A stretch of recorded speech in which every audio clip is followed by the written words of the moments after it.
Welcome to episode 19 of Shift Inside. And today we have another guest. I'm super, super, super happy. And what a conversation! It was insane, eye opening, heart opening. We're talking about death and rebirth. When you go through your personal development journey, especially when you're an entrepreneur, well, there is a lot coming back up to the surface. You find out a lot about yourself.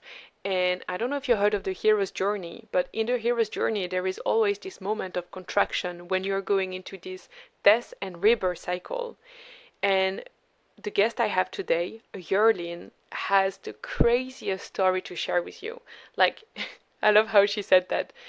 When you believe you've been to the lowest of the lowest of the lowest point you could ever go to, well, she's been in the basement of that. She was like, I didn't even know you had a basement to the death part of the death and rebirth cycle. But actually, when you hear the story, you're like, whoa, I had like full body goosebumps for most of this episode. It was it was such a powerful one. And what I really like about her story and how she speaks, because she's really light, she's embodied in her, in the love, in the joy. It's just gonna show you that death and rebirth, this cycle, especially the death part, the uncomfortable contraction phase, this is not necessarily a bad thing. And you're going to see how that can be a fuel to you living your best life, because this is what I call it a reality checkup call. And once you realize that and you are honest with yourself and you accept to meet with real life, to accept reality as it is, and then you decide to become the creator of your life, to take ownership, get back to the leadership, your own inner leader, this is when you start to change your reality. And when you hear the story, where she came, what she lived, and where she is at now, I can tell you this is going to give you energy. This is going to give you so much hope, so much energy, because anything is possible. Honestly, anything is freaking possible. So I hope that this episode is giving you not only hope if you're going through a death and rebirth cycle, but also so much energy in what's freaking possible in your life. So I'll let you enjoy that, and I see you on the other side.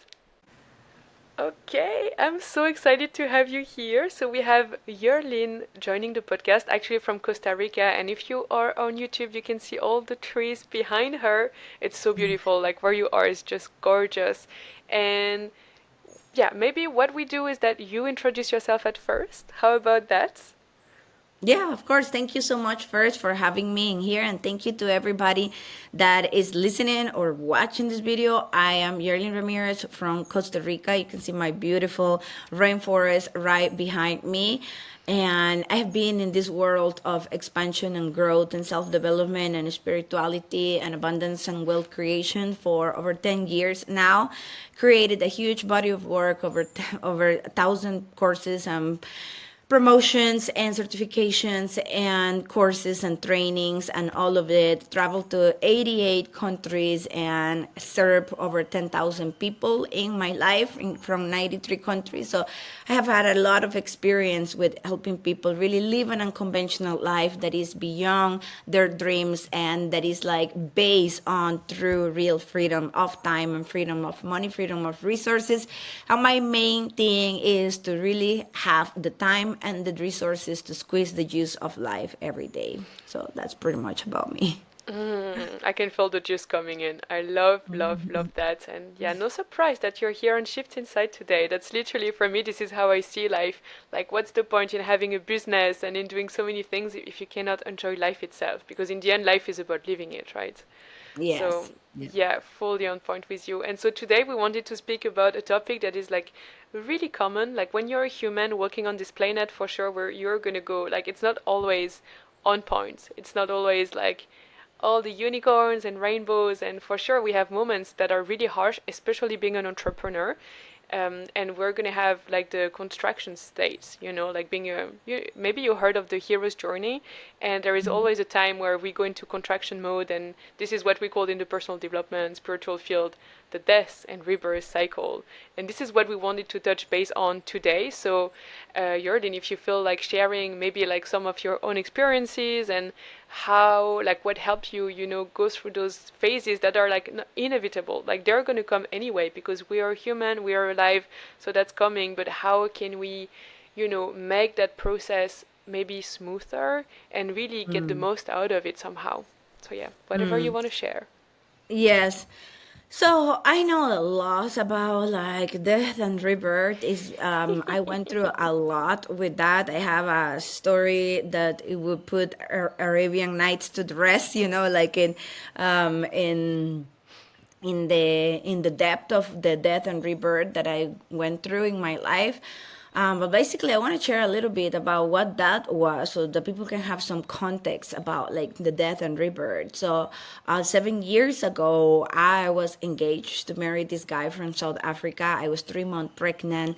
I was in 10 days moving to this place to marry this guy. To start a new family with my children. I was just waiting for my children to finish school in Costa Rica so that we could move to South Africa all together and start a new life in there. So I sold all my stuff in Costa Rica. I put all my savings in South Africa. Like I put all my money in there. My then fiance came here and took all my suitcases with all the clothing and with all the stuff. So there was like nothing left here in Costa Rica. I sold all my stuff, all my belongings in my house, and we were ready. And then 10 days before the wedding, before I moved there, I had this accident where I fell from the height of a fourth floor. So I fell from the height of a fourth floor, and and I fell through a cliff and I fell into an empty cement pool. So I broke my spine, broke my legs. I was left paralyzed. Woke up in the hospital the next day with bright, bright lights all over me saying, we need to amputate your leg and you will never walk again because you broke your spine and your leg, and you're now just paralyzed. So for me, that was like, how on earth I couldn't even like take the information and the shock of that. It was really, really painful and really shocking for me. And I was left in pain for 5 days with no surgeries, with nothing, just in the hallway of the emergency room because the doctor didn't know what to do with me. So for 5 days I had no food, no medications, not even a room. I was just in the hallway of the emergency room because they had to have these meetings and meetings to see what to do with me because they didn't really want to amputate my leg, which thanks God they didn't at the end. So I found a way to reconstruct my leg in titanium. And then after I had that surgery, I was informed that there was another surgery that they could perform, that I had like 80% of chances of dying. But if it all went, then I had high possibilities of being able to walk again. So I went into that surgery and I survived. And then when I Obviously. called when I called my fiance, the guy that I was going to marry, his response to me, was like, "This relationship is not longer good to me anymore. We need to break up." And he was like, "What?" And then because I had just lost our unborn child, I was broken in pieces. I had no money because we were moving to South Africa. I had canceled my health insurance, so I had no health insurance. I was left in over $200,000 of debt. I was like spiritually broken, emotionally broken, heartbroken, financially broken, and physically broken. It was like all the brokenness that you can have, all the chaos that you can have in life. I had it all at the same time. I usually tell people that I didn't know that there was a basement to rock bottom, that there was like there was a basement to rock bottom because I was like at the basement of rock bottom. It was like every possible thing that could go wrong in your life, your health, your Like, finances, your love life, like all of it, all at the same time. So talk about death and rebirth. It was like a death in every possible way because I didn't even know what pain to feel. If the pain that I just lost my unborn child, or the pain that I don't know if I will ever walk again, the pain that I was physically in so much pain with a morphine pump pumping morphine through my spine because the pain was so horrible, or the pain that I was like broke and I have two daughters. I didn't know how I was going to support my two daughters or pay for my mortgage or do any work. The pain that I just lost the man that I thought I was going to marry and be my forever partner, or the pain of the family that I was going to start and lost my baby. Like it was like so much that I didn't even know. Like how did you get out of all of that when there is so much all at once? And so this is like the death part, and then the rebirth happens because there is a moment of awareness and consciousness between the death and the knowing that you're going through a death, and then the decision to have that as rebirth. Because some people can say or can think like this is death and this is just the death and I'm done. There's nothing more left for me. And then there is that part where you can do like, no, I'm going through a death, but I know that I can come out of this and I will, and it's that decision of I will. So for me, I remember when the doctors told me I would never walk again. I remember this voice inside of me that had been so stubborn my whole life, and the voice just went like, "You have no idea who I am. Like, watch me." You Like that was better like, watch. like it's like watch me. I was just so like, you just don't know me. I am not. This is not going to be my reality. And one thing that, because people usually ask me like, what did it take for you to every day be paralyzed, in there, because it's not it is probably the worst place to be, because it's like being a grown-up baby. Like I had people like changing my diapers. So I usually tell people, if you woke up today and you can wipe your own butt, you're having an amazing day. Because like there's nothing worse than you being a grown-up adult, an independent woman, and then having to have people like wiping your butt, changing diapers, like giving you baths with sponges, and like it's so invasive, to your privacy and to your sovereignty and to who you think you are, and your whole identity just collapsed in that moment. So for me, the question that I asked myself in that moment was just like, what's the alternative? If this is my life, if this is my life, like, what's the alternative of not getting well?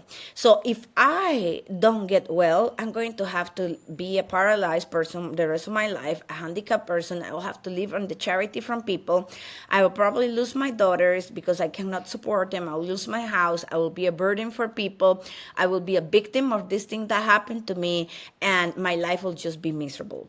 And that was the alternative, if I didn't get well. Or I put my mind and my energy into getting better every day, every day, every day, because I don't like that other story. And I'm not going to have that story being the story that is being written about me. I'm going to write a different story. And then I started living the story from the future into the present moment. So I start imagining myself telling my story in the future. What did I do in order to move out of the the hole where I was? So every day, I will tell a part of the story, and then it was like, and then it was a story that I always say, from my daughter. My daughter was like 14, no, 14, yeah, like 14 at the time. And I remember her coming, and I was like crying in bed. And when I was crying in bed, she was like, "Mommy, why are you crying? Why are you crying? Are you in pain?" And I was like, "No, I'm crying because there's no path. I cannot see any path for me anymore. Like I'm lost. There's no path." And then she replies to me, "Mommy, remember when you take us to the forest?" And I'm like, "Yes." And she's like, "Well, in the forest, remember that the ants always communicate with each other through a hormone. But sometimes, because they are in the forest, the leaves fall from the trees, and the leaves cover the path. And at that moment, the ant needs to ask herself, do I go back like I failed and I couldn't find the path, or do I start taking one leaf at a time, one leaf at a time? Because, mommy, the path hasn't gone anywhere. The path is just covered by the leaves. So it's time to ask yourself, what kind of ant are you? You know. I have full goosebumps, chills in the body. Wow. So she, that make me like wake up. I will have that every day in my mind, like, what kind of aunt are you? What is the leave that we're going to take out today? What is the leave that we're going to take out today? It was funny because it was like my daughter being the master at that time. She was being the guru at that time. And it was beautiful. So every day I just started like, okay, what do I want to achieve today? And it was something like, my legs don't work, but then I have strength, getting my arms strength so I could sit on the bed. And then from sitting on the bed, like making that my spine actually holds me, that I don't fall, so that I could be put in a wheelchair. And then the next time was be able to be put in a wheelchair. So once I was in a wheelchair, I could go outside and feel the air and see the moon and feel like the birds and see the life. I didn't have to be locked in a bed anymore. And then from there was to be able to take me from the wheelchair into a toilet. So I didn't have people changing my diapers every time. So I could at least, go to the bathroom and do my things in the toilet. So that was a big thing for me. And then it was like, well, I cannot do anything. I'm paralyzing here, but my voice still work and my hands still work. So I remember I joined this group by Dr. Joe Dispenza, and then I started like sharing my journey in there, which a lot of people were praying for me in there. And then I started just writings, and my writings, people just loved my writings. And then they created this GoFundMe thing for me and donated me a bunch of money because they were, seeing what was going on for me. So they created this GoFundMe fund, and then they just started like, oh, they loved my writings every day as I was getting better. And then I had so many people just following my journey that every day I would write and have my writings, and then they would look for this. And then, I started receiving all this energy, and the energy started going through my body, and then I started healing, and then I healed, and then a miracle happened. When I went to the doctor 3 weeks later, my bones were supposed to grow 3 centimeters, and mine have grown 15 centimeters. So it was like, how on earth are you doing this? This is not possible. This is medically not possible. So they started like, what's going on, which was like my spiritual awakening. I would receive all this energy, all this divine energy with this voice of what to do, and it's what was healing my bones and what was healing my spine. Because I was told that with the surgery, it would take me 2 years in order to be walking again. And then in 8 weeks, I rebuilt my whole spine, I rebuilt my legs, and in 8 weeks, I was like walking again. So it was a major thing, and I had the people from Stanford University flying down to Costa Rica to study my brain, to see how I did that, because this is impossible. Then I was featuring all of Dr. Joe Dispenza channels and social media. I had an interview that went viral. People started saying, hey, can you teach me how to heal? Can you teach me how to do that? So I started like creating and doing that, and like manifesting. And that's how people started like asking me, would you come to Bali, would you come to the United States, would you come to Europe to teach? And then I was going there teaching and giving conference, and then I created something called the quantum integration method. And in there, that's how I started. So I went from also being $200,000 in debt to then making $500,000 within the next like months after I have gone through all of that. So then when I made a bunch of money and got myself out of debt and started like thriving, people was like, how do you do that? Can you teach us how to make money? Can you teach us like how to do all of this? And then that's how I went into the business and wealth creation and money and the energetics of money and all of that part.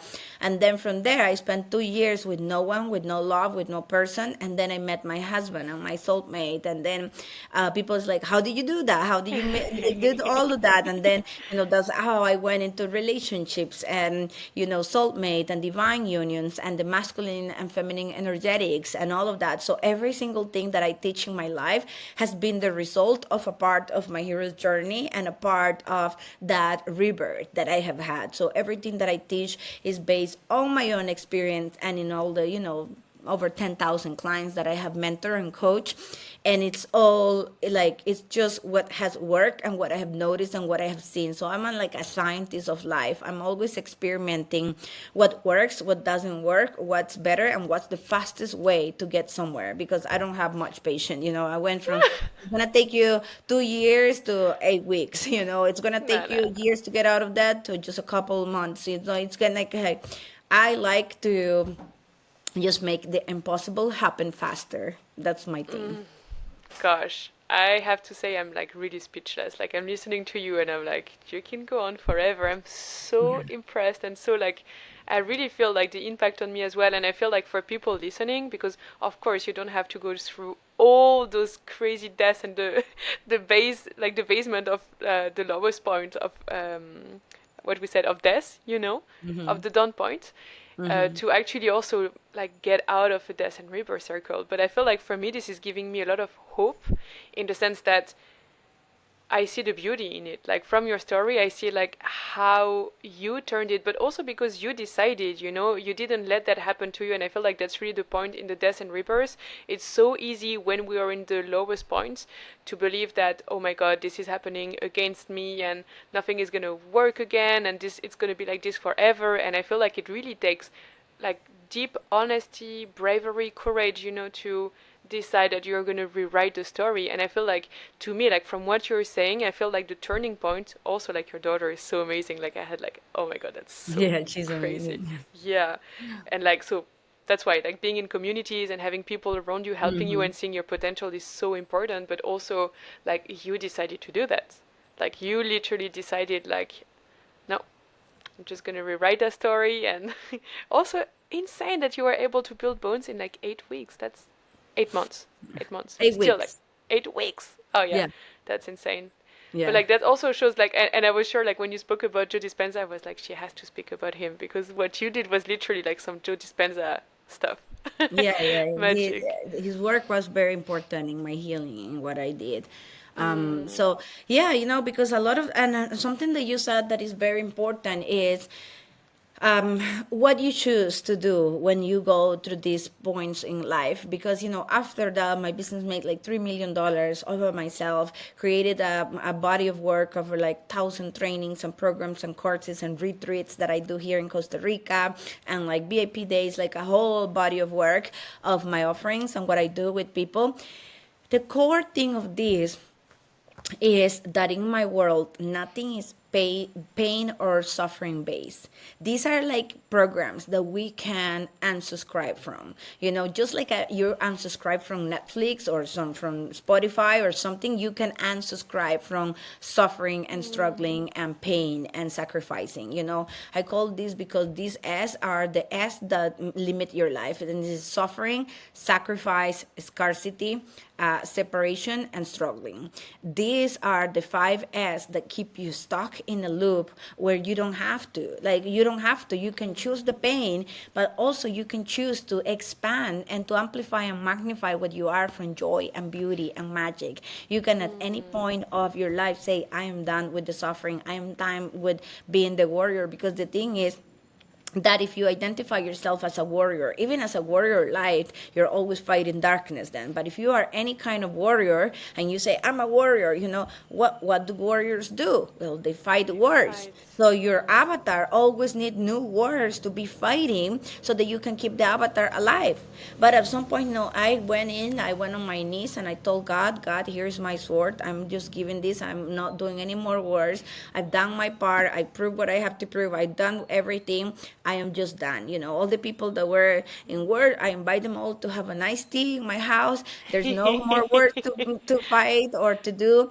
And we get to evolve and to receive from joy and expansion, with beauty, with no struggle, just like navigating the beauty of having a calm body, a calm life, and joy and magic and easiness of life, like waking up when your body's done sleeping, resting, creating, having offerings, like doing things in a way that flow. I have a membership that is like a low cost membership, and I send message in there pretty much every day, daily. I send messages in there, and yesterday, who just I was sending a message because I have this in my sink, in my kitchen sink. I have this container that you can put like the dish soap in it, and then you just like squeeze and pump it, and it gives it to you. So I was like putting the dish soap inside, but I was like squeezing it really hard, to get it in. And then I have this voice, hey, hey, hey, hey, you don't need to do that. You don't need to do that. If you just align, let the laws of the universe do the rest. Align the container, with the thing, and you don't have to squeeze it, because from being my arm like this for a while, it was hurting. It was like getting tired. And then I heard, hey, you don't have to do it hard. You don't have to squeeze it hard so the liquids goes in. You just have to hold it in the right direction. You just have to align with whatever it is in the right direction and let the laws of the universe do the rest. So I just put the thing in there really softly, and then it all came down. I didn't need to force it. I didn't need to squeeze it hard. I didn't need it to be hard. So this is the thing. Nothing needs to be hard.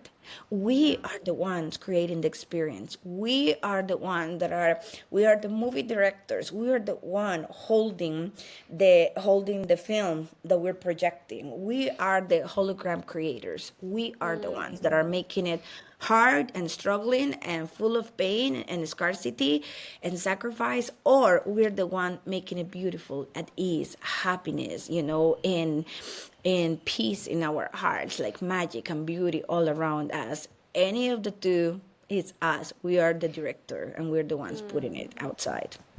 Yeah, definitely. And I feel also like what I do a lot of subconscious work, and I realize that sometimes, like, you think you're the director of your life, but in the end, what happens is that your subconscious is just deciding otherwise. And what you do is that unless you're very conscious and you decide to take a different path, we are just overrun by our patterns and what our subconscious believe is safe for us. And I feel like also in those points, I feel like death and rebirth are, even if it's painful and it can be very intense, like crazy intense as you shared, I feel like this is an amazing opportunity for a reality check. This is the moment where we are being brought down to our knees, and this is the moment where you have to be honest with yourself and ask, okay, what's going on in my life, what was happening, who was actually running the show. And I feel like for me, at least like in my experience of the death and rebirth cycle, I like because before I'm running into resistance and I don't want to see the things, and I just don't listen to my intuition unless I go into those death and rebirth cycles. And then this is where I'm like, okay, something is not working, and this is when I really have to look into myself.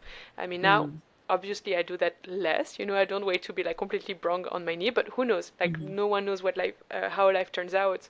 But like before, I was really resisting those moments, those points in time where I was like, I don't want to feel the death anymore. But now I also see the value of it. And I'm reading a book. It's about like oh, it's just there actually, but it's in French. It's like Yeah. the value of failing. And it's true that like one stuck that really stood with me, like one thing that stuck with me was that when you're failing, which is always a learning, we know, but this is a great, great way to face reality again and decide to maybe change the movie or change who was directing the movie. And I realized that that has a lot to do with the subconscious mind and the programs we're stuck into. Yeah. Yeah, because that's the thing. It's that with the unconscious mind, like we need to make the unconscious conscious and just stop and have the awareness of it. Even this morning when I woke up, I realized that I was having like like bad dreams, like dreams that were not like that, they were weird and like violent and like not pretty. I remember my husband like waking me up. I'm like, oh wait, one moment. I'm gonna go back into my unconscious mind in this moment that I am between like being awake and awake and sleep, and I'm gonna go back in there into my dream landscape, and I am going to talk to my dream landscape, and I'm gonna say, hey, these kind of dreams are just not allowed. And I just feel it, like feel it in me, the kind of dreams and the kind of energy that I want to be in my dreams. I don't want this scary or this violent or these things in it. Like I get to go in the landscape of the dream world, and I get to see, hey, I get to recode even my dream. Because see, the thing is, I feel I have recoded pretty much my whole reality in the awake world in this. And now I'm working in rewriting and recoding my dream landscape, what the landscape of my dreams when I'm sleeping. I am training my brain right now to produce just the dreams that are beautiful and that support my expansion and my journey. I am like, because I feel that I have mastered the reality around me when I'm awake, and now I am moving into the mastering my reality when I'm sleeping, so that my That's sleeping amazing. self is actively supporting and not just run by some weird basement in there where some monster is coming out of something. Is like my dreams are actually trained and know the boundaries and what's allowed and what's not while I'm sleeping. And that's a whole new level of mastery, Yeah, for and that's going to be for your next class and the next thing you teach. yeah. I think Yeah. so, yeah. Oh no, that's really, really beautiful. And also like working with the subconscious mind, I realized just how we block ourselves. Like how much barriers and unnecessary suffering we hold. And to me, like something that really, really changed the and moved the needle for me was just to embrace reality as it is. Instead of forcing things and having such strong expectations on life, that was like for me at first to surrender, be with what is, accept reality as it is. And I feel that then I'm in such a clear state. I can be in the deepest, deepest part, but once I'm with life and once I allow it just to be as it is, then I realize it's easier to change it and go into creator mode instead of like victim mode. Yeah. And yeah, actually One I thing that had. I Oh yeah, go yeah. for it. No, go for it. One thing that I see is that a lot of time we're trying to live life, and what I tell my client is allow life to move through you instead of you moving through life. Allow life to move through you. Mm, Be the vessel, be the vehicle, be just the clear channel so that life as an entity, as an energy, as a being can move through you, can experience mm, itself through you, through your body, to what it is. So it takes totally, it's an opposite view because you are not trying to live life. You're not trying to ride this wild horse, you don't have to control it.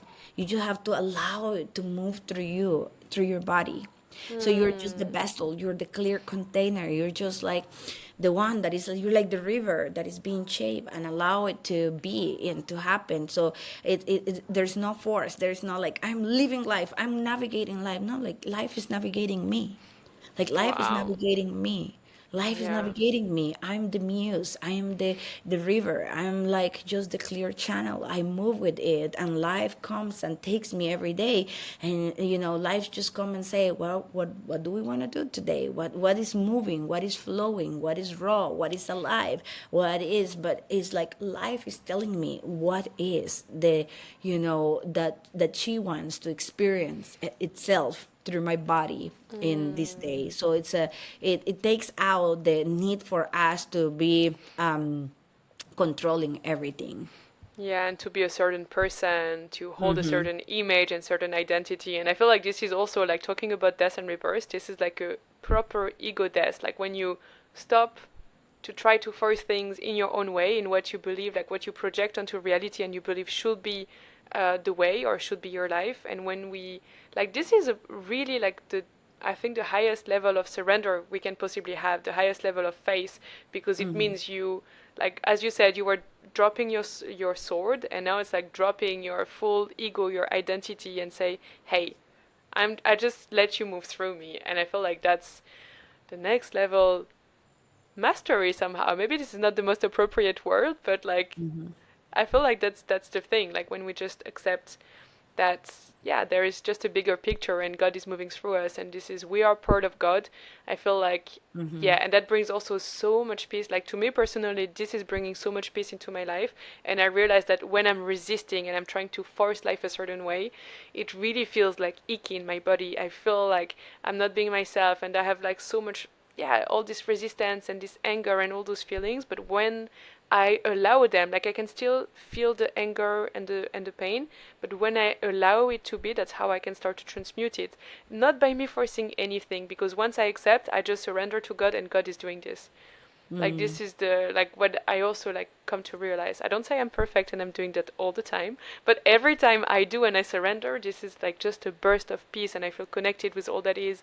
My heart is opening, and I'm like, oh, life makes sense now. Life really makes sense. And then the next Yeah. cycle. And that's the beauty because it's like you say, well, I'm not perfect. I'm not doing this all the time. Yeah, but the thing is that you're doing it and you're doing Mm, it. And if we just do like 1% better every single day, At the end of the year, we're 365% better, you know? So we underestimate the power of compound interest of life. So every tiny little change that we do every single day is compounding and compounding, and it's compounding over more and more and more. And the more that it compounds, the fastest that it grows, in the change and in the mastery that we have on ourselves. So even if you got angry at something and it used to take you an hour to come back from it, and if now it takes you like 40 minutes to come from it, okay, and then next time it's going to take you 30 minutes to come from it, and then at one point it's going to take you like a minute or two, and you're going to be back in your center. So you're not going to be wasting all these precious gold bars of energy, of your energy units that you have available every day, in feelings or in things that are not the ones that you want to have. So you now get to use your energy units in a more efficient way. Like, I'm not wasting them in being angry and in being and feeling all these feelings. I am now being more productive, and I'm using my energy units, my energy gold bars better in the day for whatever it is that I want. So Yeah, yeah, so true. And I also realize that, like, when we're on our personal development journey, like the spiritual growth, like once we evolved, it's so easy to forget where we came from. And it's so easy to be like very harsh on ourselves and being like, oh, but I'm still feeling angry at times, and this happens, and this happens. Yeah, girl, but if you look back, before you wouldn't even allow yourself to feel, or before you wouldn't even, like, you would take a few days to actually get back in your center, not even doing that actually, but just pushing it on the, like, under the carpet. And I feel like this is also the invitation, like, for anyone watching, but just take it easy. Like, you're here listening, you're doing your best, and as you said, the 1% compound over time. And I feel like it's really humbling as well to look back in our lives and just see where we came from, and know that there is also so much more of life waiting for us. I mean, we don't know how much, and I feel like that's also the reason why it's good that we want to take ownership of our life and become our own leaders and start to really create life without letting wounded parts of us, like, we love them, but we don't want them to run the show. And I feel like, yeah, this is so important because who knows what happens tomorrow? As you said in your story, who knows what happens tomorrow? And yeah, I think that would be really, really sad to like live a life where you don't know until where you could go. Like, who could you have been yeah. if you had just done this 1% every Yeah. day? And that's the thing. Like, I was recently, like 2 days ago, I was working with a client of mine, and she's a new one-on-one client of mine. But then in our session last month, she was like, "Well, how do I start doing all of this? How do I even start? How do I create?" And then, I made a plan for her and did. And one thing that we were seeing is like that I was telling her, she was saying, "Wow, it's been just 6 weeks. It's been just 6 weeks, and I already have like 2 digital assets that I'm promoting, that I'm getting money from it, that I'm having, and that I'm creating, and that I am like having so much from it, and already have money, and I have my first master class. I had 7 people in it that came, and then now the 7 people are sharing to other people are coming, and her mind was blown away. Like, in just 6 weeks, I have done so much. And one thing that I was telling her, well, imagine if you just create like two things a month that you do, at the end of the day, you're gonna have 24 digital products that you can sell, that can work for you, that can bring you money when you're sleeping, that that can do so much. And you did all of that in 1 year. At the end of 1 year, by compounding and by going one step at a time, one creation at a time, one creation at a time, but constantly improving and making that 1%, and that 1% is like, hey, I created in a whole year. I created all these assets. I created all of these, but it's not just what I created just in the digital assets, because now you're creating also identity capital. You're creating identity assets, and those identity assets to me are the most important assets of all of your life. Because your identity assets are the ones that are going to help you magnetize and like speed up the process and create more and compound faster and faster and faster at higher rates, because your assets that are your identity assets, the capital of your identity and who you are, is like you are transforming and evolving so much that your identity and who you are and what you're doing and what you're creating is just now magnetizing and doing the work for you, and is pulling you instead of you having to push for it. I see. And also, like, to get back to the topic of death and rebirth, like those cycles are literally helping you like build not only the identity assets, but also the assets you produce, because then you have stuff to talk about, like because you went through an experience and you developed methodology, or like definitely learn stuff that people really, really need. So yeah, I feel like that podcast, like that episode is really like, from what I feel, is really helping to just see the death and rebirth as a natural part of life. Also, like from the story you share, you can go from the basement of the lowest point and still come back up and look at where you are. Like, this is like, I'm freaking impressed with that. And also, this is like giving the kind of the colors to life. This is giving the juice to our lives, because this is what's creating who we are, because we wouldn't be where we will be here if we didn't go through all those deaths and rebirths. Because in any movie, film, book, we don't read the story if like it's boring and nothing happens. Yeah. you And the know? thing with death and rebirth is just that it's duality. And life is Yeah. duality. We need to develop the capacity to hold that in one to hold two things at the same time. And that is another super master power, to hold two things at the same time. To hold that in this area I may be in a death right now, and in this area I may be in a rebirth. So two things can be happening at the same time. I am having a death in this part and I'm having a rebirth in this part. I am having a rebirth in this part and I'm having a death in this part. And I can hold them both. And I can hold them both and I can navigate the river of duality. I can just move through it. And also in that part where that feels like a death, I can learn. I have a whole master class about this that is called At Peace with Darkness. And this is Mm. how do you learn to be at peace with darkness in that part of the death, in that moment of the death? How do you can feel and keep your peace in the moment of death, in the moments of darkness, in the moment where everything feels dark and scary and like freaking panic and everything? How can you be at peace with that darkness, with that death at that point? Well, you do that by master the river of duality, navigating duality and becoming a master of being able to navigate the two. I'm navigating this death and I'm navigating this rebirth right now, and I'm having the both. And I'm having the both, and I have a compass. And I have a compass. I have something that is guiding me. I have a moral compass. I have the things in me that feel that are important. I have my values. I have the things that I aspire. I have the things that are important. Because the thing is that if there is, if we just flow with no compass, then there's just chaos. There's just chaos. Mm. And chaos has its way and it has its place. The biggest creation has many times happens in chaos. But also, the biggest creation can happen with no chaos, with just beauty and fun and playfulness. Playfulness. So chaos has its energy and its space, so as playfulness and joy and magic and Mm. beauty. So So important to remember that, but like to but remind the that. important things of this is that if we don't have a compass that is guiding us, if we cannot like detach from the pain Mm. of the darkness of the moment, and we can put something in there that is guiding us, then we go into chaos. And it feels very, very strong and the deepest darkness. But in that darkness, if we learn to be at peace with it, if we learn to like handle it and to have presence through the darkness, then it's a whole new game. Like then we are setting the game for winning the game. Yeah. And I can feel like, as you share, I can feel the energy, like it's very anchored, grounded energy, and it's shooting straight. Just like the compass is the northern star. And like when we're lost, this is what you look at, and it really, really, really helps.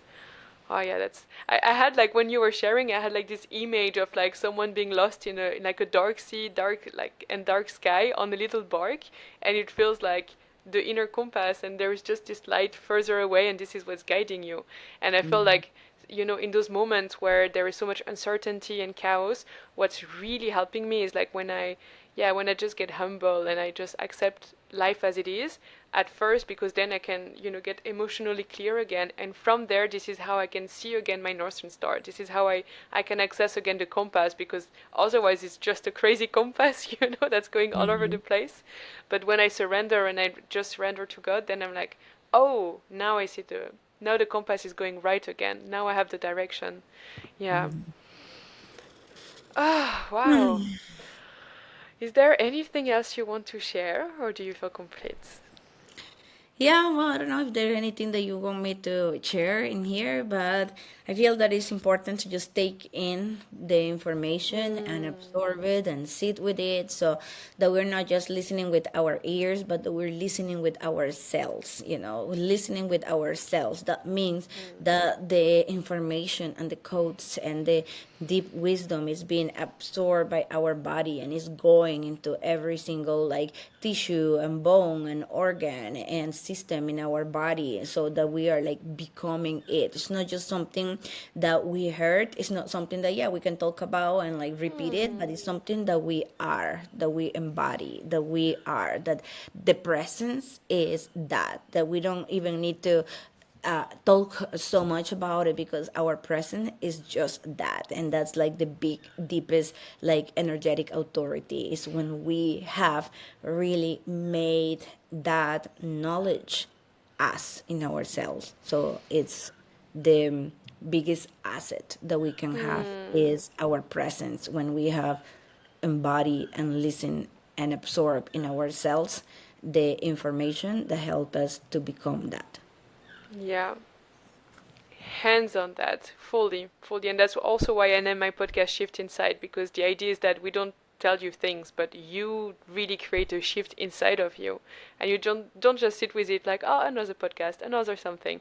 No, what's happening inside of you when you listen, like when you live it, you go through it, and who do you become after? Who do you decide to become? Because of course you don't have to agree with everything we say, but how do you feel and how is it moving you? And yeah, who do you become? I feel like that's so, so important. Yes. Wow, I will have to sit with this one too. I feel like I'm gonna have to integrate all of that. This is so amazing. Really, Yerlin, thank you so, so much for taking the time, My for pleasure. being on this podcast. It was like eye-opening, heart-opening, heart-opening. And Thank so, you. yeah, if Thank you so people much. want to find you, they can, where can they find you actually? Yeah, they can find me on Instagram or on Facebook. It's mainly where I am. And I have so many ways that people can come and receive from free stuff, from paid stuff, from close proximity, from, I have a whole plethora of what people can come and receive according to what is the level of receiving and the level of proximity and the level of support that they want to receive in their life. But yeah, come find me and then say hi and say hi that you found me in this place. So I can see you and I can connect with you and I can like send you a message. It's always me answering my social media. I don't have anyone because I like to have that personal connection with the people. So it's going to be me. So come Amazing. and say hi. And I would love to have a conversation and have a little chat with all of you. That's beautiful. Then I will also leave your social handle on the description of this podcast. Yes, perfect. Thank you Amazing. so I'm much. wishing you such a beautiful day. Enjoy the forest. Oh my God. Can you hug a tree for me? Yes, of course. I will do that Amazing. for sure. Thank you so much. Thank And you. yes, I'm sending you so much love from France. And I see you around. Ciao. Yeah. Have a beautiful rest of your day, evening, whenever you're listening. Thank you. Okay. Bye, everybody.